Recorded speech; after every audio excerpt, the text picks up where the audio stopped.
Nei kostatu zait baita ere, eta gauza asko izkutatu ditut profesionalki ere, nolabait, lehen Minetek esaten zuen bezala ingurua eroso sentiarazteagatik edo, ezta?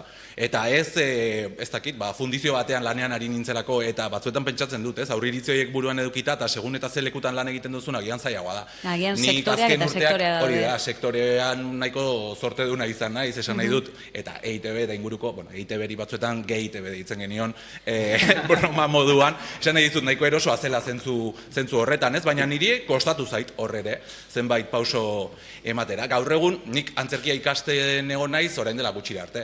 Eta nik duela 20 urte ikasketak egin behar nituenean ez duen ausardiarik izan antzerkian izena emateko, edo nik uste dut orduan ere nahiko pareta jarri nizkoelan ere buruari eta nolabait beste bide batzuk hartu nituela, eta orain damutzen naiz, ez?